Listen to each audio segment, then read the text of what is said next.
Good morning and welcome to this webcast. We're going to be talking about multi-channel and multi-device, which is an issue for organisations trying to deliver content to these channels and devices, something that's cropped up in 2011. My name's Nick Bolton. I look after the media and entertainment sector for Viocorp, so I've had to be at the front of this key issue. And very pleased to be joined in the studio today by Felicity McVeigh from Google and YouTube. Thanks for having me, Nick. Thank you for coming. Really looking forward to what Felicity's got to say about some of the case studies on Symphony. And also joined by Andy Walsh, who works at Sound Alliance. You might be familiar with Faster Louder and In the Mix and some of the other properties that they have. And Andy's going to talk about it from one of his clients' perspective, Virgin Mobile, and how they wanted to go multi-channel and multi-device, and talk about Splendour in the Grass. Indeed. Yeah, so a very music-orientated session today, which should be fun. So I'm going to start off and talk a bit about what is multi-channel and what is multi-device, and then we'll get into some case studies. Multi-devices. I have an iPad. Wasn't here a year ago, 18 months ago, and yet it's really taken the market by storm in how you can access content. We were talking backstage, weren't we, how a laptop can be a bit too cumbersome and clunky to switch on, yep. And a phone isn't quite big enough to have a good consumption experience, whereas the iPad is a beautiful middle ground. But of course, it requires content to be delivered in different formats, as does the iPhone. And I've got a screen grab here of Splendour. This is me watching all three. And it exemplifies some of the issues of delivering live content to different devices. You can see at the back there's the Mac, which has got quite a good clear image, which is flash. The iPad is not quite as clear, and it's about a millisecond behind in terms of latency. And then the iPhone on the right you can see it's a completely different shot, so it's probably 3 or 4 seconds behind, because of the different latency of the different products, formats you're delivering in. And that was one of the challenges we had with multi-devices, is encoding into different formats. People complain about VHS versus beta. Well, it's even harder now, isn't it? Very much so. Yeah. So look, that's one of the things that Viocorp as an organisation have had to get over. Multi-channel, I think, is the really interesting one, though, isn't it? Getting content from one place to multiple channels all at the same time. Yeah, that's right. I think producing content once and then publishing it multiple times. Yeah. And you know, the ethos here is that you've got your preferred media or trade partners, and they've got an audience that are interested in that content, and whether that commercial negotiation might just be free, here, have the content because we want to share it, or there may be some revenue model behind it, is not really for today's discussion. But the case study here is the Vivid Festival that we did with Sydney Opera House and YouTube back in June this year, and the lighting of the sails, which was this fantastic projection mapping by the Super Bian guys from France, was live at Circular Quay from 6 p.m. to 12 p.m. We live streamed that into Sydney Opera House website, Sydney Opera House on YouTube, Origin Energy being the sponsor on YouTube, and it also went into the app, so there's lots of different encodes required to make that happen. So hopefully that gives you a little bit of a feel for what we mean by multi-channel and multi-device delivery. We're going to delve down, I forgot this one as well, there's of course the other way is into Facebook as well, which we won't go into too much today, but Facebook is obviously a channel with a lot of eyeballs and a lot of engagement there, and we're seeing some really interesting live streaming going into Facebook, such as the NRMA challenge, which you can see here. Vodafone did one with the Pinata challenge, which was very successful as well. So lots of opportunities for brands to get content into different channels. Let's delve into one of these channels, YouTube, and look into what you guys are doing in going multi-device as well. Yeah, just give us there's your flicker. Wonderful, thank you. Well, just a couple of quick numbers, and by way of introduction, YouTube is only 6 years old, but today is the world's leading video destination and Australia's 4th most visited site overall. I think the number on this slide that's most interesting is that every minute another 60 hours of content is uploaded to YouTube. It's just a phenomenal number, and that number has grown significantly since I joined the company around 18 months ago. And what some people might find interesting as well is that over 10% of content that's uploaded to YouTube is provided in high definition quality. Yeah. So the fact that we're seeing the vast amounts of premium content being uploaded by our partners. And that's only going to get greater as well. Of course, that number's just continuing to increase. In terms of live broadcasting, so we know that people are consuming more and more video, and habits are changing in terms of multi-channel, multi-devices. I think what we're going to talk about today is premium live streamed events on YouTube. So what we're talking about is advertiser sponsored, but it's worthwhile noting that we also have a self-service function as well. So partners have the ability to broadcast themselves, and we're seeing that with a number of great applications, not just in the music space. So Sporting Pulse, for instance, a couple of weeks ago did a live stream of some women's basketball matches, and their online audience vastly outrated their in-person audience. So really interesting. Okay, so jumping in. The great thing I think about live streaming is the fact that it has the ability to reach new audiences and break down geographical boundaries. So, back in 1969, 400,000 people went to Woodstock versus the 4.3 million who went to Bonnaroo via YouTube. So we've slowly been expanding our live repertoire since 2009. I think one of our early events was U2 live from the Rose Bowl. Yeah. That got about 10 million streams. And the great thing that we're seeing is just the expansion of the different types of events. So, a couple of my favourites from this year would include, Wills and Kate, who can forget the royal wedding, and that achieved 101 million streams across, it was, I think, 30 countries or more. Just take a minute to let that number settle. 101 million. That's 5 times the population of Australia. Yeah, I know, it's incredible. And actually, 30 countries is incorrect. It's more like over 80 countries. Yeah. And what we saw with that too is the amount of time spent on site was around 30 minutes. Mm-hmm. So, you're really increasing your engagement with your audience there. Another favourite too, which a few people might have seen, was the Dalai Lama was meant to give an address at the Archbishop Desmond Tutu's inaugural peace lecture, but he pulled out at the last minute because of visa issues. So he passed on his best wishes for the Archbishop's 80th birthday via his YouTube channel, but then the Archbishop said to Google, can you connect us using our technology, using Google technology? So over the course of 3 days, a team from YouTube spanning 10,000 miles, 12 time zones, which is incredible. Yeah. We pulled this thing together, and it all culminated in an engineer from the India office travelling 12 hours via road up into the Himalayas, and it was incredibly fulfilling for anybody who saw it, seeing the Archbishop and Dalai Lama, these two old friends, connecting via YouTube and chuckling about how clear the quality was.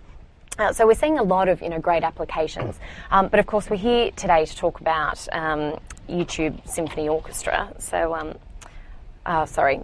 one other slide that I forgot as well, just the fact that we do focus on a number of key areas, whether it's music, entertainment, sport, and industry events like TEDx, as you referred to. Just before we go to Symphony, one of the things we've seen the success of going into YouTube is the ability for the chat and commentary to go by the audience at the same time. Yeah, absolutely. So I guess a great example of that would be Ramadan. So, every year in the holy month of Ramadan, over 1 million Muslims descend on Mecca to pray. And this year, in conjunction with the Saudi Arabian government, we brought a live stream of the daily prayer. So, while it's not of interest to everybody, I think it's a fascinating application of live streaming, and the fact that through the live commentary or chat functionality, the channel itself became like a grand bazaar, where there was this exchange of ideas, a discussion of the events.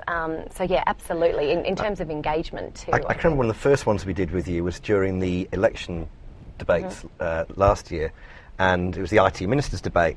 And Sky News wanted to try and get more eyeballs, so it was streamed into the YouTube election channel.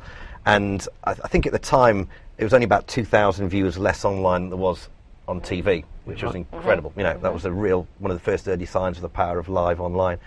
But I do remember that the chat rooms were hard to moderate with lots of derogatory comments about various ministers. Yeah, I know it's tricky. Yeah. You do have to keep an eye on that from a brand perspective. Yeah, sure. It's not for the faint-hearted. No, There's a lot of people who seem to have their right where they feel like they want to talk about something and say it any way they choose. That's right. Yeah. And the anonymity factor as well. Yeah. Yes, it's a big one, isn't it? Yeah. Totally. Yeah. So we might jump into YouTube Symphony Orchestra. Yeah. We have a video which we're going to play, so we might play that right now.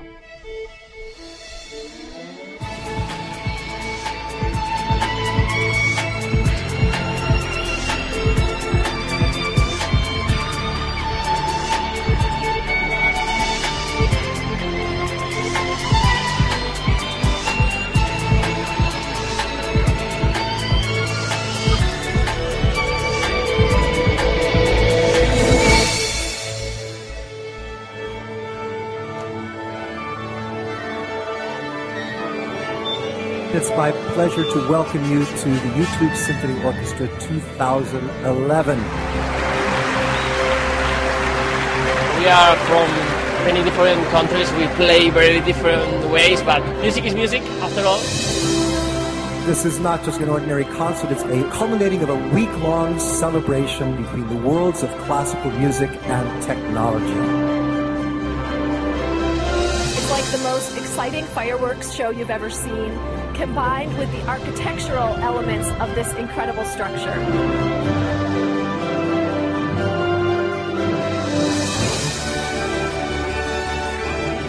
There's real power in 21st century digital culture. I wish that every orchestra would stream or broadcast some of their concerts online.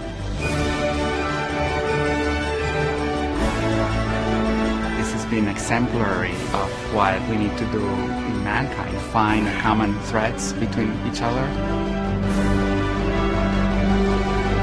The spirituality and peacefulness of music is what we musicians treasure the most. It's what sticks with us long after the performances are over. I melted a little bit. My heart is just, it's too much. It's amazing.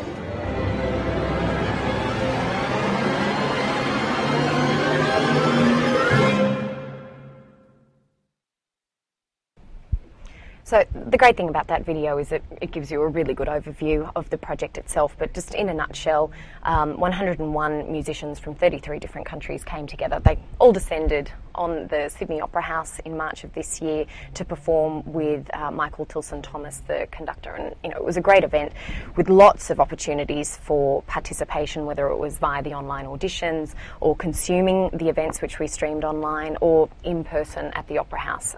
We had 7 sellout events. We sold about 4,500 tickets, and there was a thought symposium led by Adam Spencer, a jam session at the basement. There were a whole lot of cool events. So that was really exciting for us. But YouTube Symphony Orchestra really falls part of a greater initiative to try and change the way that media is created and consumed. And in this instance, music was the vehicle, and classical music specifically, but it was really an attempt to demonstrate the power of the technology to unite the world through creativity and collaboration. It's really that point of where creativity and technology meet.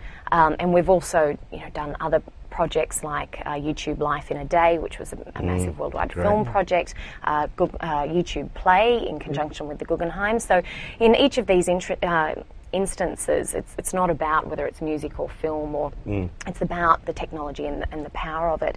I think that there's a quote here that I wanted to read to you, which the executive producer of YouTube Symphony Orchestra said. He's a guy who produced the MTV Unplugged, the Video Music Awards, Super Bowl halftime show, and he said after the concert, working on a web stream used to be considered a pretty crappy job. Now it's where the cool stuff is happening. I think that really sums it up. So I also read a quote the other day about it saying, and I'm paraphrasing here, but basically saying this was art that was created once off. And this will never happen again. And that's what I thought was just so wonderful about this project.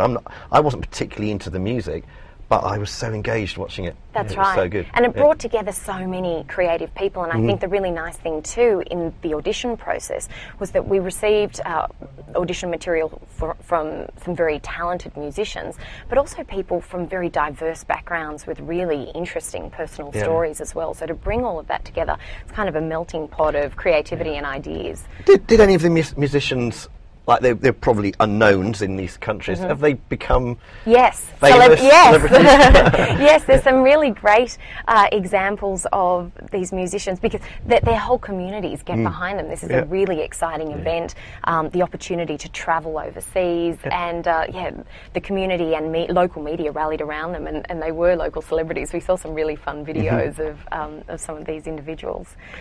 So just in terms of some of the numbers then, and I know, Nick, you put a couple of these in terms of the encoding and published. This boring technical bit now, so I'll wake you up in a minute. But the encoding specifications, we had to have various bit rates, i.e. the quality of the stream for different devices, and into the different devices, I said earlier, needed different formats. So it was 22 different encoding specifications, which was quite a challenge. So the way the process worked was that the production partner gave us the combined audio and video feed. There were actually two feeds, wasn't there? There was one inside and one outside. That's right. And then it went through the Sydney Opera House's internet connection, which is one of the biggest we've seen in Australia, to our servers, which then pushed it out onto the YouTube network and out through your CDN. Yeah, that's right. And so we received a world record audience of 30 million plus viewers, which is just phenomenal, over 36 hours via the channel and the homepage masthead. So we actually rebroadcast the concert several times over to maximise number of views. And then there were an additional 2.8 million views on smartphones. So really just going down to this different devices. That's nearly 10%. Yeah. It's large. Isn't it? Yeah. And average viewing time was 25 minutes, so it's a lot higher than your average 3-minute video, the short form that a lot of users are consuming. It's a great way to increase engagement with your audience. And I just love this stat. The total stream transferred 422 terabytes of data, which is the equivalent of sending about 145 million MP3 files, or about 43 years of viewing time in 24 hours of streaming. And it was also the #1 trending topic globally on Twitter. And there were some really great Twitter posts, actually, like, go humanity. This is a win for humanity. Some really nice feel-good comments. So in terms of how we promoted YouTube Symphony Orchestra, essentially we turned everything on. We threw everything we could at it to maximise our audience. So as I mentioned before, we streamed through the homepage via the masthead in 13 countries, and then there was this immediate rebroadcast. We also produced a lot of additional content in the lead up to the grand finale. So over the course of the week, we had the musicians, they arrived the weekend before the concert, and we captured a lot of content of them rehearsing and different events which we were hosting, just to get people excited. And because I think when you work on one of these events, you're very close to it. But there's a whole lot of people out there who have no idea what it is and haven't heard of it. So just to try and create some buzz. We run a ticker throughout our watch pages. We created a Yoodle, which is a Google Doodle, the equivalent of a Google Doodle for YouTube. So it's a YouTube Doodle, a Yoodle. Clear as mud. And did some homepage promotion. And then there was the mobile app as well, this fantastic app which had 175,000 downloads, a 4-star rating.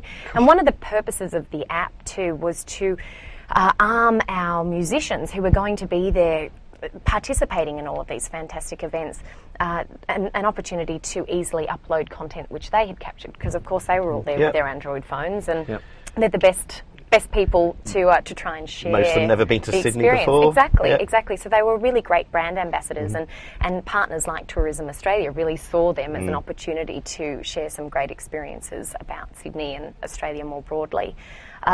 And then we did a lot of partner promotion with our local partners. So you mentioned before Sydney Opera House, Tourism Australia, Sydney Symphony, the City of Sydney, and Telstra. I mean, they're all really forward-thinking organisations who are just doing some amazing stuff in this space. And then there was on-ground promotion as well. So we had flags throughout the city. Then there were radio ads, promotional flyers, newspaper timeout. There was a whole lot of stuff there. So really, just to wrap up, a couple of key takeaways. Live streaming, great for increasing your user or fan engagement, both in terms of longer viewing times and increasing subscriptions to your YouTube channel. The great social interactivity component, which you touched on before. And a lot of this too, I think, can fuel the actual creation of the live content as well, so you can respond in real time, which is exciting. Expanding your universe, the fact that we're no longer restricted by geographical boundaries, and we can foster this, greater international community of creativity and collaboration. And then equality of access, which is one of our favourites as well. Yeah. So really providing people in remote areas who otherwise wouldn't have access to travel or these amazing events to participate. And this has some great applications for education, anything really, science, education, sport, discover new audiences, and of course sponsorable opportunities, which is important to all of us in order to get these great programs off the ground.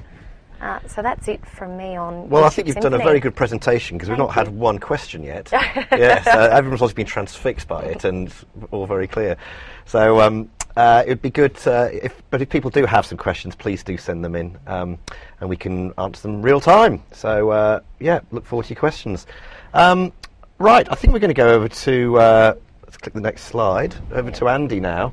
And Andy works for the Sound Alliance, one of the most forward-thinking organisations in Australia, and they've done some great work for Virgin Mobile. So it'll be nice to get Andy's perspective, see why a client or a brand is getting on board. Yeah, sure. Yeah. I think, as you said, I think we're in quite a luxury or sometimes unique position as well, which can be fantastic, but can also be a downfall. Sound Alliance is a business, we do about 1.5 million uniques a month. So in an organisation that kind of has its heart and soul in the music space, to deliver that sort of number of volume of people per month is quite a significant figure. And I think it shows now with previous examples you're talking around about, I guess, probably how content is coming to people in these, I guess, multi-facet ways, and sort of making sure that demand is there, but demand is there from a much wider audience as well. So on that 30 million page impressions that we do across our site, so again quite significant. With that, we've got quite a captive audience. They're pretty engaged, they're quite passionate, but also we do our own research. So throughout the platform of what we're doing, we do a proprietary research piece each year. So we've got some amazing insights around primarily sort of 18 to 29-year-old people that, one, sort of consume music, but also have passions outside in travel, fashion, lifestyle pieces, and sort of truly live life in a way that, really pushing the boundaries. Just on a side, that demographic don't like being told what to do or what they think. So it must be quite a challenge researching them. And it's quite amazing the insights you get. We do lots of things like called a cool wave, which I'm not sure you're familiar with, and it kind of starts off with never was cool right through to lost it. And it's quite fascinating. Look at brands, and amazing that brands you would think would be sort of forcing messages to these people and people pushing back, well, they actually see them as quite cool. And I think a lot of that comes down to the relationship that they have with the brands, in the sense of sort of what sort of things the brands are doing and how that plays a role within their life. So it's quite fascinating. So I think from that side of things, we're lucky that those insights provide us with a strategy to enable us to deliver what we're doing. So I think from Sound Alliance's organisation, I think we're quite unique in that sense, being able to sort of tap into, we do about a 5,000 person research piece. So all these things that people are loving and doing and saying gives us the chance to put that as part of our key part of our strategy. So looking at, as I said before, the audience, they're connected, they're involved, and they're also influencers. So the sort of people that, as you say, quite often can seem to push away brand messages, and I think it's a challenge for brands and media agencies, across Australia and the world, of how we actually engage with those people and do something which is quite relevant. So I think, a live stream we'll go into more in a moment is quite pertinent in the sense of how a branded message on a digital platform can actually resonate with these users because it becomes something which is relevant to them. So our properties there. We've got, I guess, the ones that key in what we're doing in the mix, Mess and Noise, Faster Louder, Hype Machine, Last FM, and Pitchfork. And some of these are international websites there, which we represent locally here within Australia. And once you sort of put that into some numbers, you'll see there the reach is quite significant. So the business started out within the mix as the sort of the core platform, so that's 11 years old. 11 years now. 11 years old. So you look at it from a website point of view and content, 11 years ago, it doesn't seem that long. And you talk about YouTube being 6 years old, and it seems like all these things are so familiar in vocabulary, in people's lifestyle, how they engage with their life, but it's such a short period of time, considering the length that people sort of have lived for in that lifespan. Off the back of that, Faster Louder sort of grew, and now, as I mentioned, we've now got quite a few amazing websites there. And look at something like Last FM, which is a new member to our family for the Sound Alliance group, doing quite significant traffic in Australia, and that demand and thirst for music in different capacities is there and living quite strong still. People talk about the music industry being in trouble, and it's primarily driven by probably sales and people's perception of a lack of sales in music, but there is some really still positive trends in music and the experience and the connection and the emotion that people get from engaging with music. You've moved into one area outside of music, the Gay and Lesbian website. Yeah, sure. Is that a strategy moving forward into other sectors? Or I think it came about through, I guess, a member of the team that actually worked within the Sound Alliance family, and it was something that is probably not recognised enough, in the sense of there's such a large volume of people that have a lifestyle that they want to know about sort of what's happening, and it's quite amazing the sort of connection that we get in that space, and bringing that to a wider audience. And say it's a great addition to the family, and I think from where we're going, that music niche which people assume our platforms can be, it's actually much wider sort of interest that people have. As I said, like, it can be fashion, it can be film, lifestyle, travel, things that people do outside of music as well. And talking about niches, I think it's the great thing about online, whether it's YouTube or other channels, is that no niche is too small when you're talking to a global audience, and something that we talk about a lot internally, the fact that, whether it's some small sport, badminton or bodyboarding or something, when you're talking to that global audience, I mean,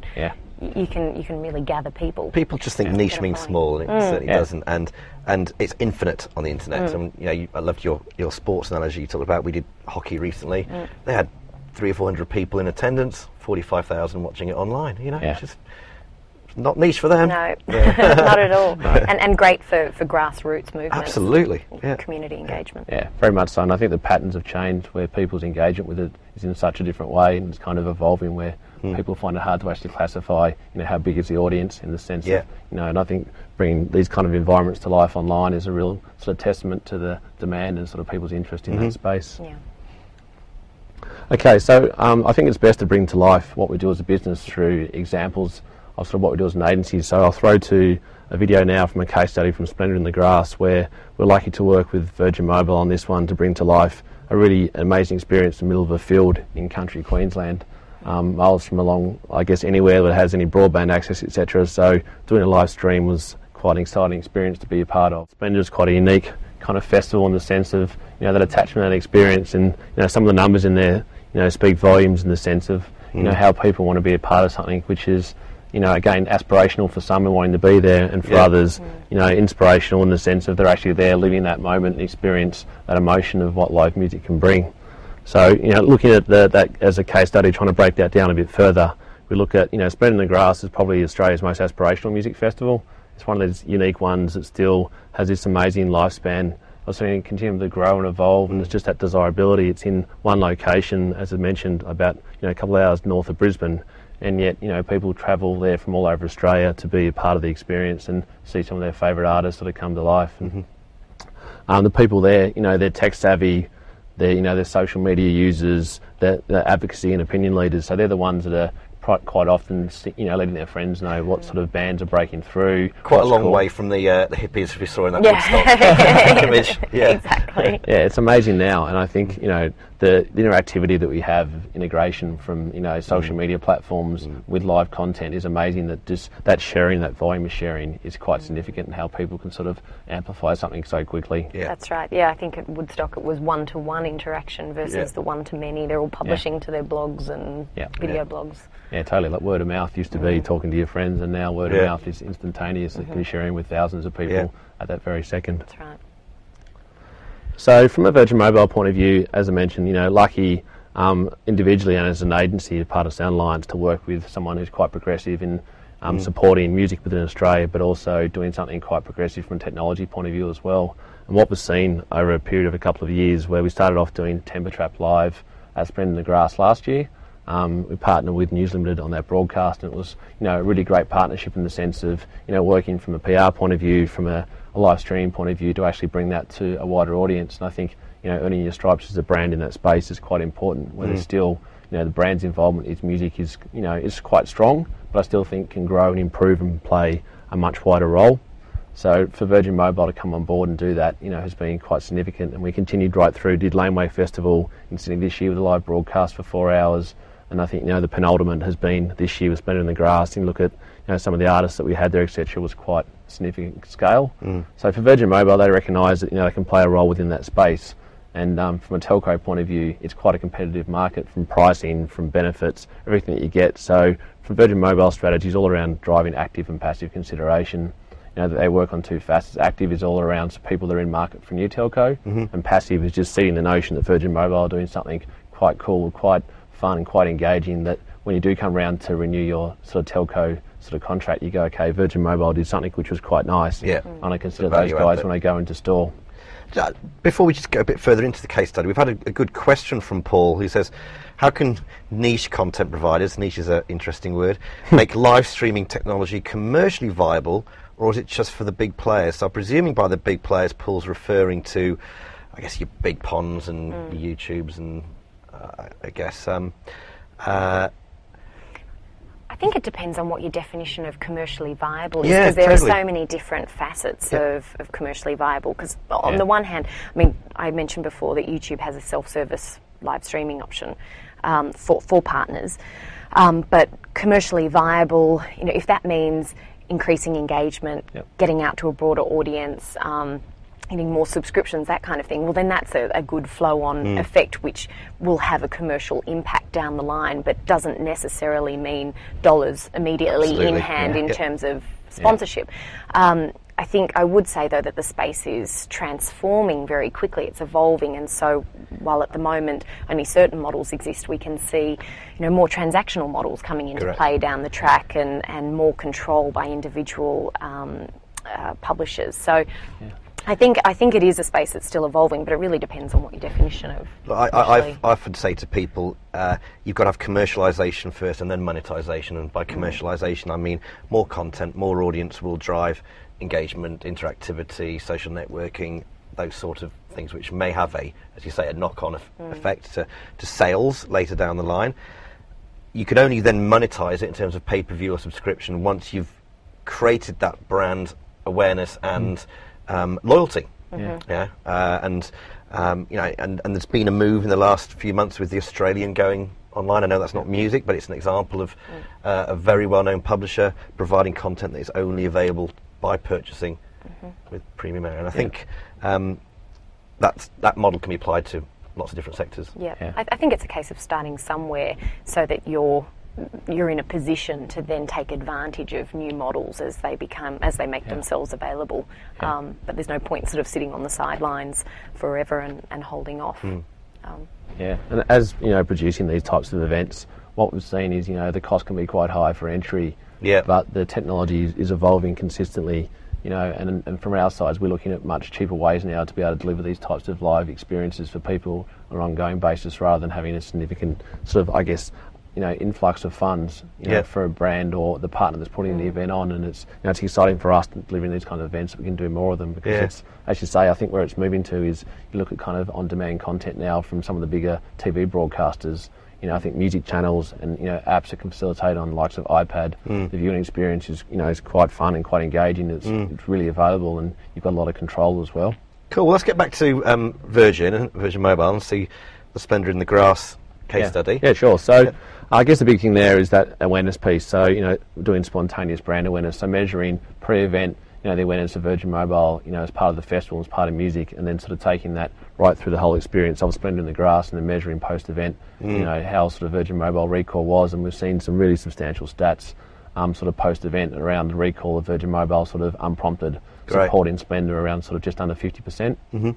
So that kind of experience for us shows that we really are cutting through and making the right steps into a space where there's no commercial sort of, I guess, output directly from the experience, but as a consideration piece, it's really working hard for the brand. The interaction things there, so on ground doing a lot of work with customers at the festival itself, which we won't go into too much today, but then the advocacy thing as well. So if you're a customer, you can got bragging rights. A lot of the time people do actively talk around, you know, like, you know, I'm on Virgin Mobile and I got partly this experience that no one else really could do.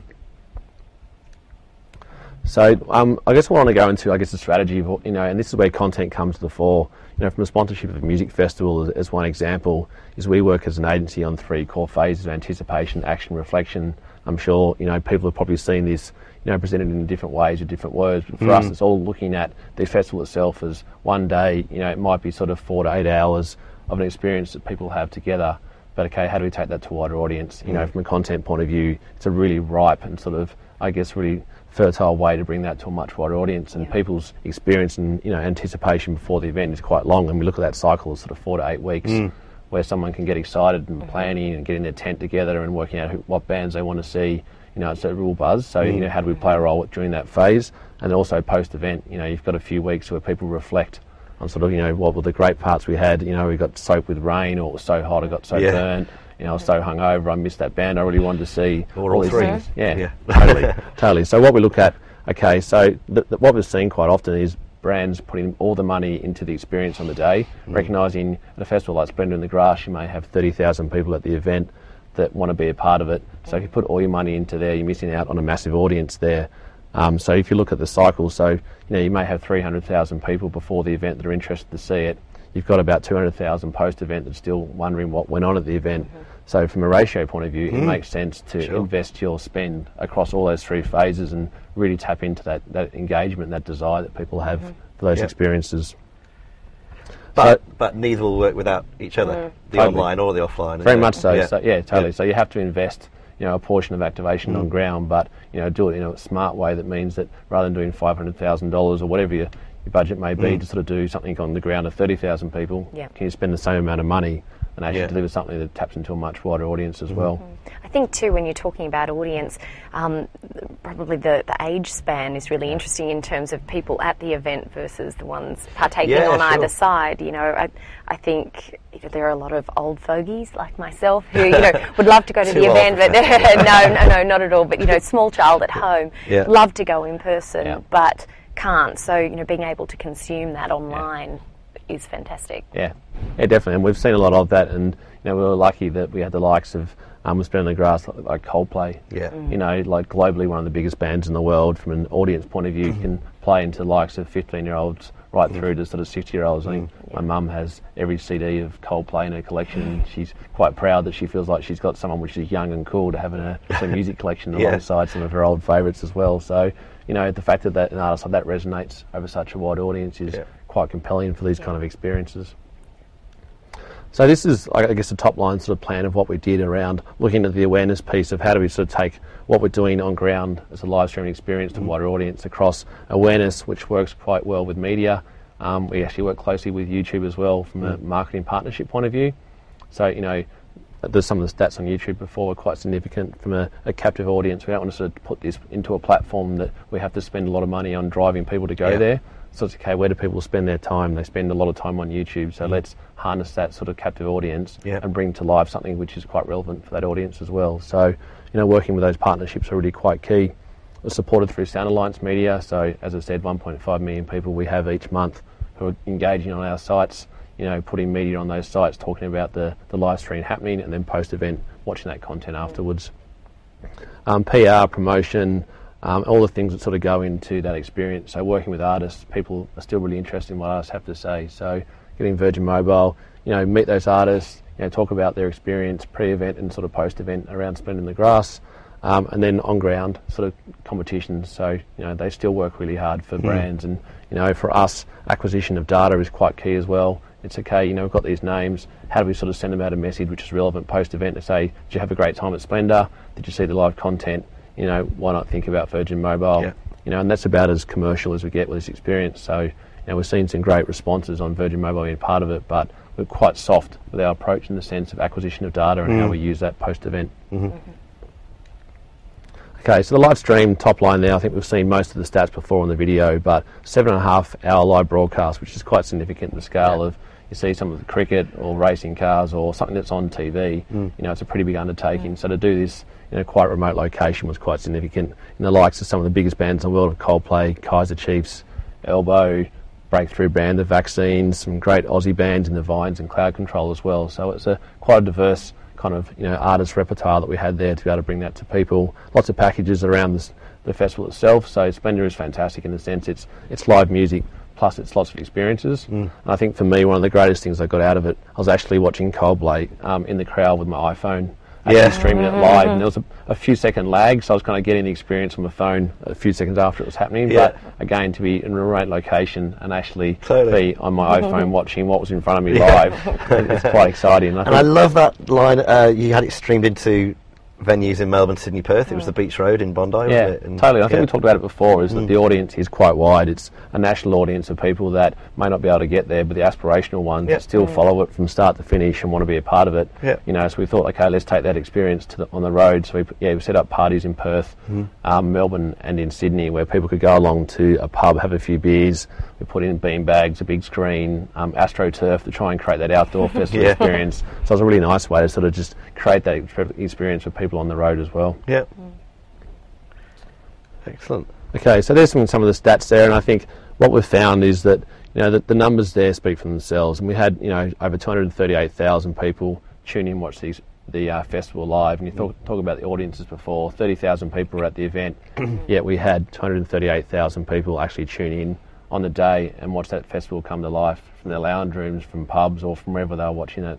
So, from that side of things, quite a significant reach, and it plays back to the strategy around, okay, we want to take this to an audience. It's accessible content. The mobile device, the stats actually not on there, but we actually saw quite similar figures. It was around 10% of the streams that we had were on iPhones. I think now with iPads as well, which probably, that period when we did it weren't at a tipping point they are now, where people have it in their hands so often.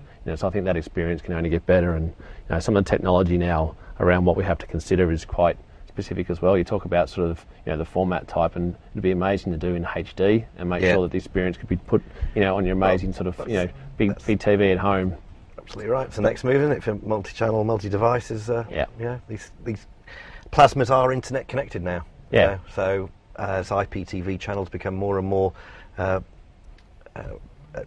available, then that's the next level, isn't it? Yeah, very much so. And I think for us, sometimes you have to make some considerations and make some decisions around, okay, how high quality content do we do versus people's capacity to actually, watch it in a way that doesn't buffer and cause any sort of viewing problems. And, we had a seamless execution in the sense of people's experience watching, the whole thing come to life live, but it is compressed to a point where you have that middle ground of quality versus that user experience. Photo shows, But to all our clients now, we do advise that they record everything in the highest possible quality.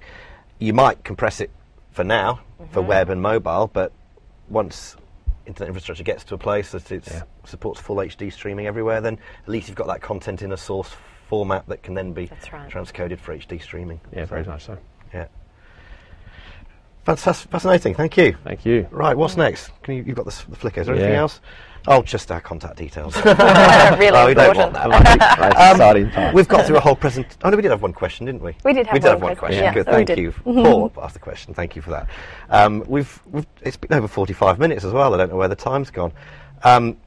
Fascinating couple of case studies. Thank you for sharing those with us. Yeah. And I just think what's happened in 2011. We've just seen an explosion in live streaming, cross-platform, cross-device, and the numbers are backing it up.